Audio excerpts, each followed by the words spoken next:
Okay.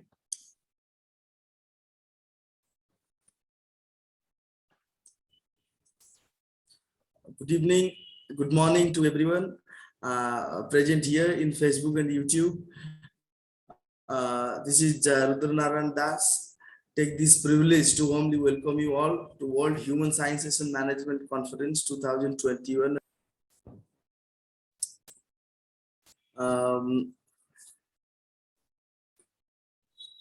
Invitation to global dialogue on agnotological contexts, disciplinary practices of social sciences and policy trends, an initiative towards think times and rethink episteme. Distinguished participants, partakers, this is a glorious moment to extend my warm welcome on behalf of Center for Adivasi Research and Development.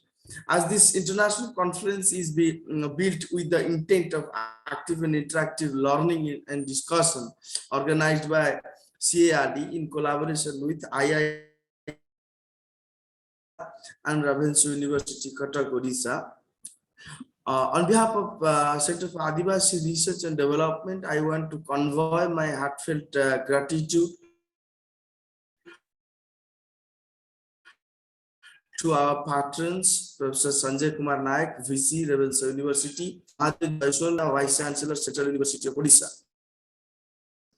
The convener of this largest virtual conference, an eminent policy activist, writer, and philanthropist, Mr. Charudat Panigrahi.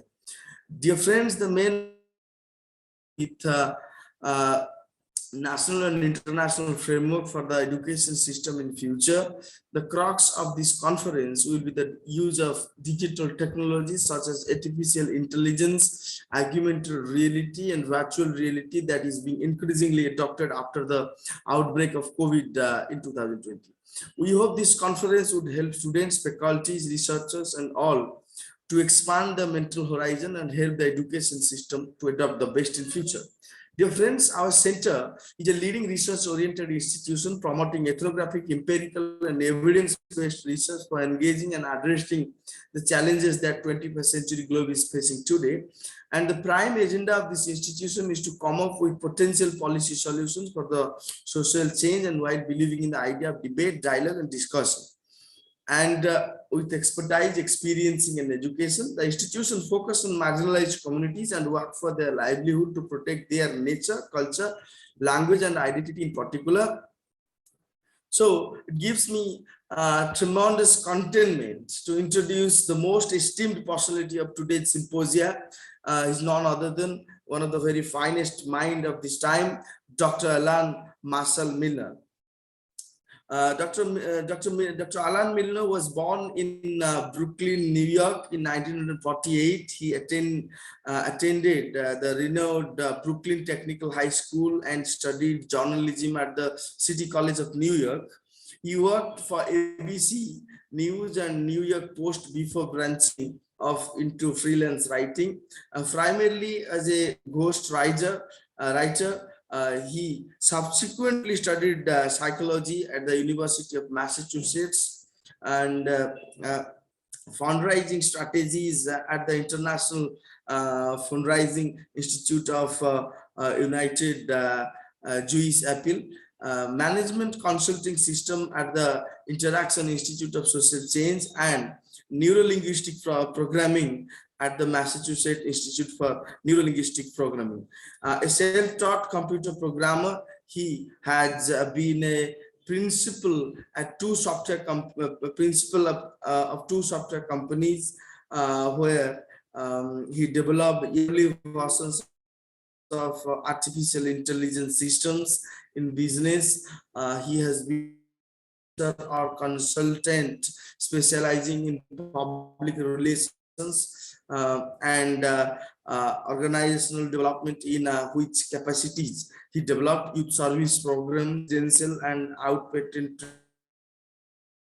treatment programs for substance abusers, youth training projects, crisis in interventions, and he's an initiate in several Sufi orders and a student of the Fourth Way work. So in today's symposia, he's talking about the understanding the congruence of conundrum, uh, which will definitely be an eye-opening session for all of us.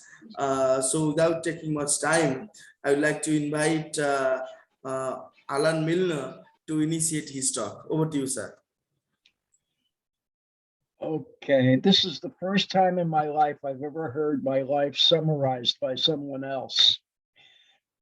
And as I'm listening to it, I was thinking, that can't all be true. One person couldn't possibly do all of that. And I often get that when people learn more about me.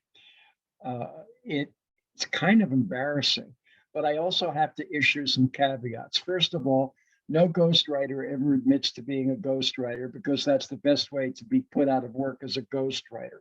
So officially, I am not a ghostwriter. Secondly, most of my writing was for very small audiences, but my writing has made a couple of $100 million because a lot of what my writing consisted of were foundation proposals, government grant applications, and corporate sponsorship programs. So that I found a way to use my ability to write in order to support the causes in which I was interested. And that I still do that today. I just joined the board of a new nonprofit last night, so that I guess I'm still active in that field. Now, let me give you some quick updates as to what's going on right now. First off, it turns out that there was a bit of a confusion over the timeline, since it's actually 10 o'clock where I'm sitting, not 9 o'clock. And I have an 11 o'clock appointment for an MRI for my annual cancer screening. So that this is going to be abbreviated, which means I'm going to have to do it off the top of my head, because reading this, well, the paper is 56 pages long. So I was never going to finish it in the first place. So having had all those things said about me, I am still somewhat embarrassed, but I'm going to try to make a stab at it.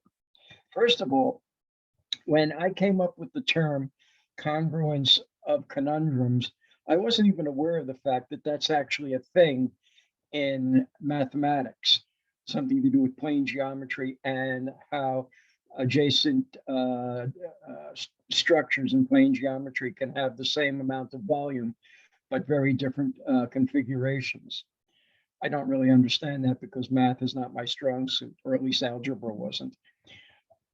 The essence of what a conundrum is a something that cannot be true but has to be.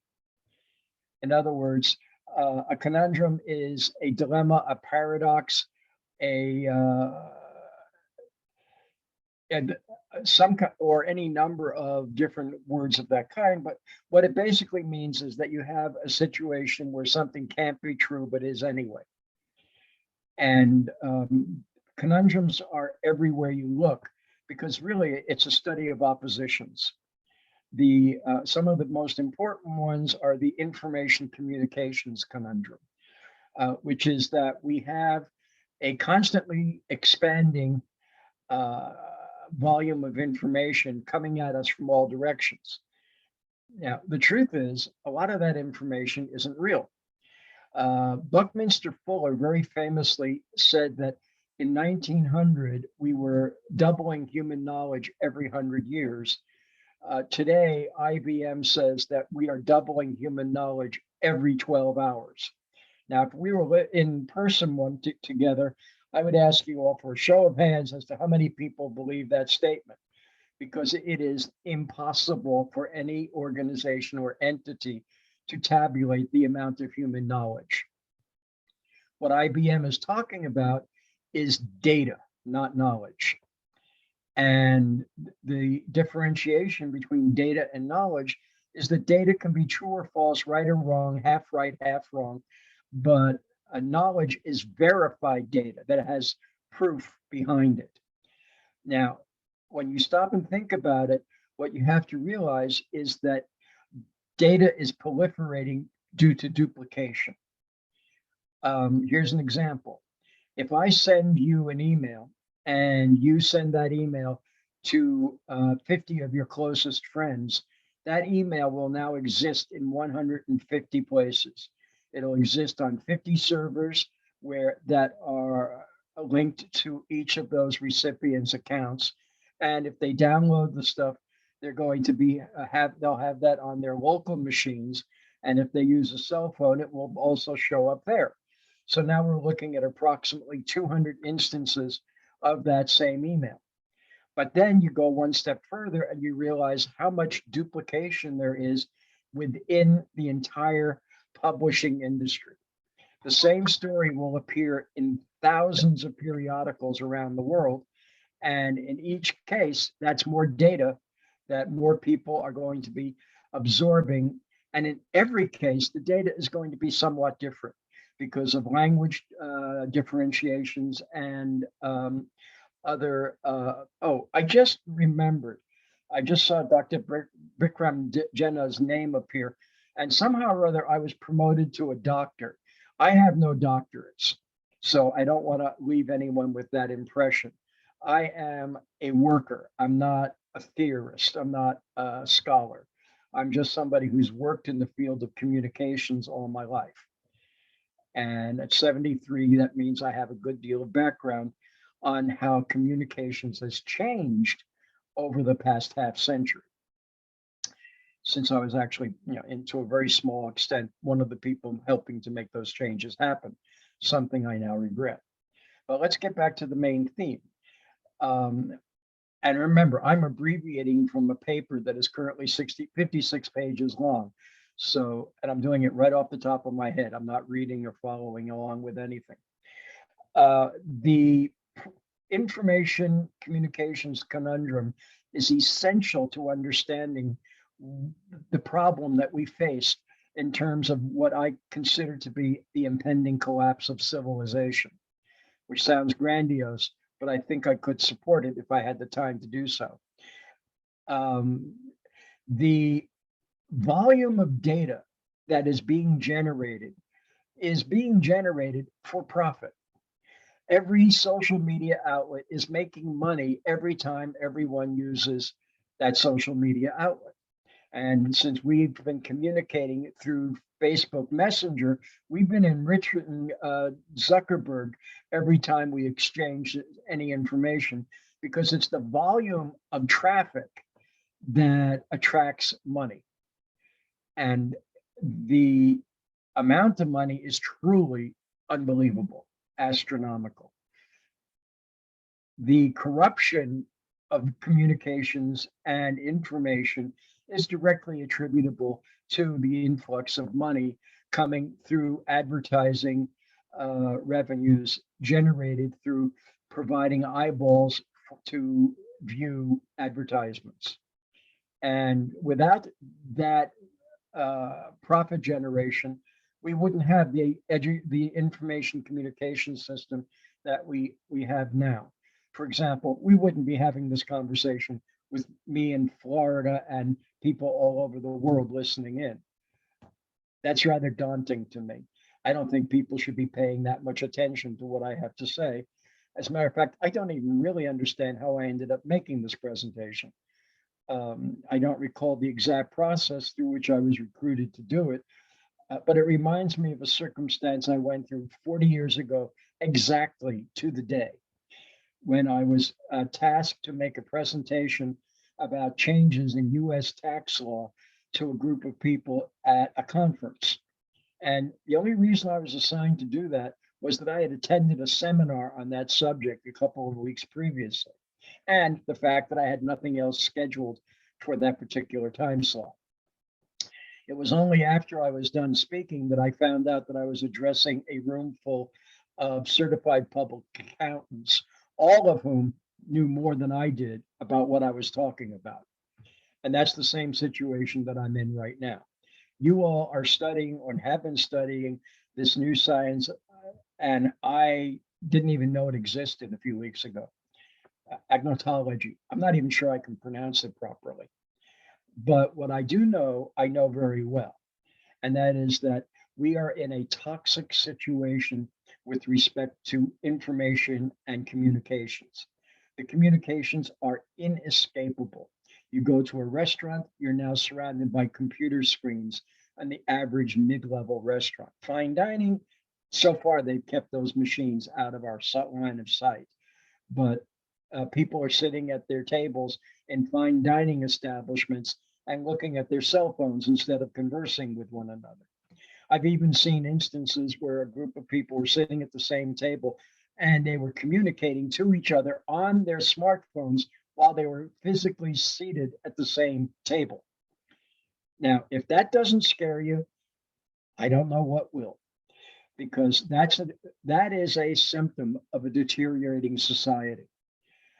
We are in a state of deterioration at the very moment that some people believe we're reaching to new heights. I think we're heading toward a very low nadir. And I felt this way for a long time. It's one of the reasons I no longer publish, because I do not want to contribute to this overflow of information. When I said information is toxic, I mean that literally. No organism can exist within its own waste products. We learned that from biology. And the waste products of the information age is excess data. The other problem is that it's impossible to police this data. In a democratic society to which we all aspire, but which none of us actually live in, even though we don't realize it, we cannot restrict the freedom of speech. That is the key denominator of what we consider to be a democratic republic, that people can speak their minds. But at the same time, people who would defend to the death your right to hold your opinion and state it will also call upon the social media giants to impose censorship on their users because government cannot. And that is one of the crucial factors that you all are facing as you try to come to terms with this disaster that we've created. Now, when I say it's you, it's I don't have much time left on this planet. If I've got another 10 years, I'll be lucky or unlucky, depending upon what happens during those 10 years. But for example, the push for electric vehicles is laughable. It's not going to work because at the most we could replace maybe 2% of the rolling stock every year. And by the end of by 2030, we will be deeply into the climate changes that have now been predicted, but we will have just a smidgen of additional electric vehicles. Electric generation from renewable sources is also a joke. It's a joke because when we start trying to build out those resources, we're going to run into shortages of the key minerals that are required to make the batteries, without which the system won't work. Talking about nickel, cadmium, lithium. And there are two countries that have been trying to corner the market on those minerals. And those countries are China and Russia. And then we look at that problem, the economic problem. As managed economies, China and Russia have the ability to focus their competition in a way that democracies do not have. And if anybody thinks China and Russia are democracies, well, we've got to start a whole new conversation about what a democracy is. So yes, we are facing a toxic situation. And when I say that it's toxic, I mean literally toxic. Information overload causes nervous breakdowns. It sometimes causes suicide. And by the way, I am an expert on suicide and suicide prevention. Spent 20 years doing that, along with all the other stuff that you've heard about. And as bad data proliferates, we believe we have an imperative need to combat that bad information, but you can't do it. There's an old saying that a lie can travel around the world while the truth is still tying up its sneakers. And that's literally true because there's a strong profit motive for disseminating falsehoods, but there's very little profit motive involved in disseminating truth. And you can see that all over the internet, because the people who are making huge sums of money on the internet are selling us garbage, garbage products, garbage concepts, garbage idealism. Because let's look at that issue. Let's look at the energy conundrum a little bit more carefully. There is a solution to the energy problem. We've had that solution since 1945, and we refused to use it. In fact, we turned our backs on it. I'm talking about nuclear energy. Dollar for dollar, nuclear energy turns out to be less expensive than any other form of energy, and it's less polluting to the environment. But we were sold a bill of goods by environmental activists that nuclear energy was bad. Yes, there have been several horrific accidents, Chernobyl, 3 Mile Island, Fukushima. But when you study those in detail, what you discover is every single one of them involved operator error, which means there was a design flaw in those systems that allowed operator error to occur. Now, let's face it, right now, this planet is strangling from our reliance on fossil fuels. Then, as we attempt to rebuild this environment using renewables, what we will be doing is adding a great deal more carbon dioxide into the atmosphere in the process of building out those renewables. People don't seem to understand that.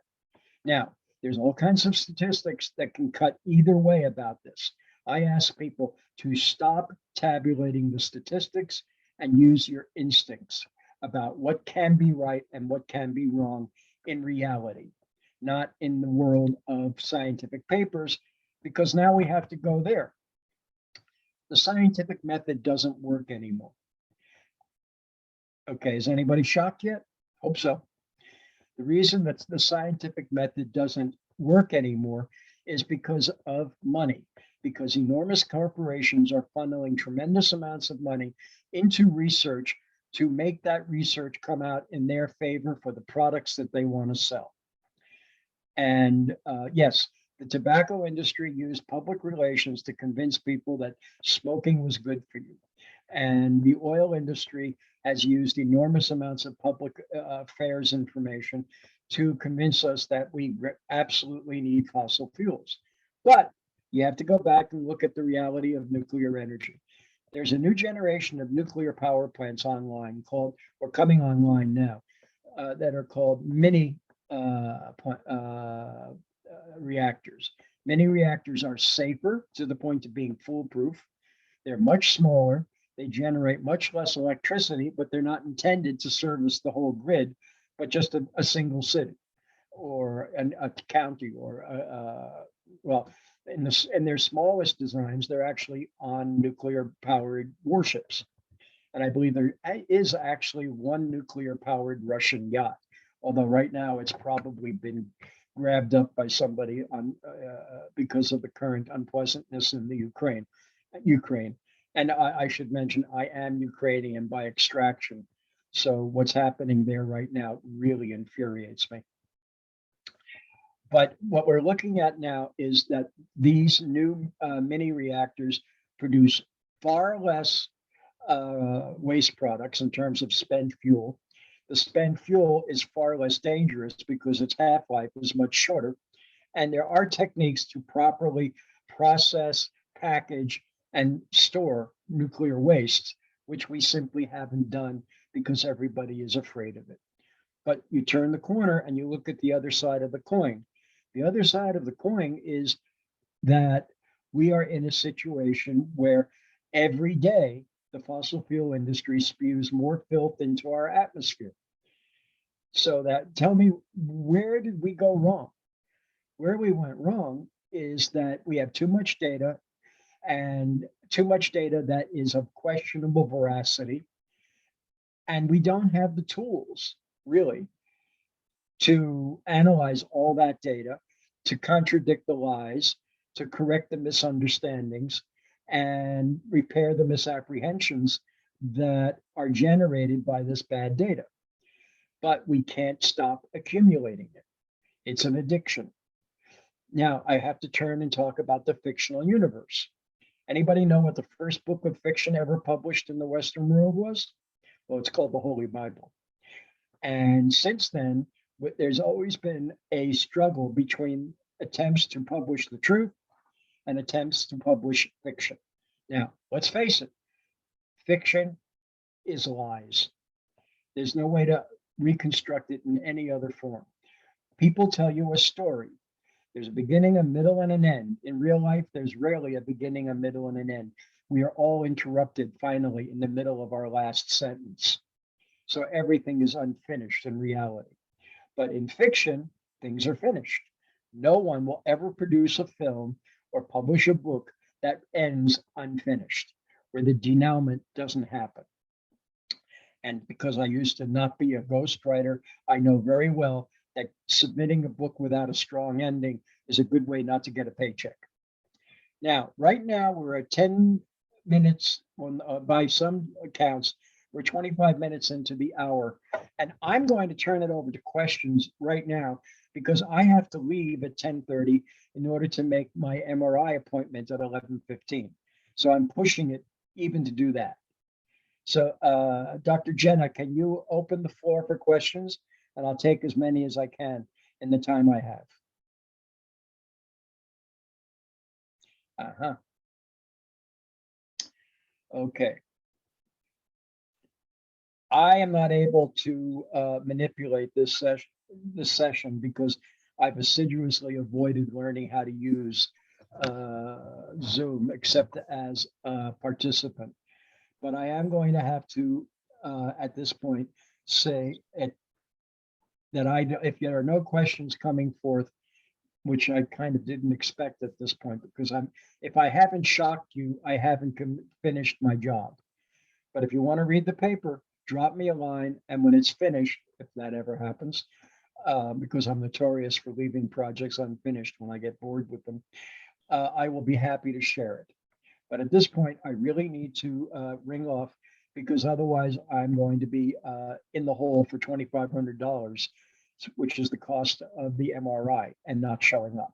So thank you for your kind attention, and I wish you all a good day.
We are very sorry to inform you that because of some technical glitch from speaker's side, we have to be rescheduled this program soon. Thank you. The meeting is concluded now.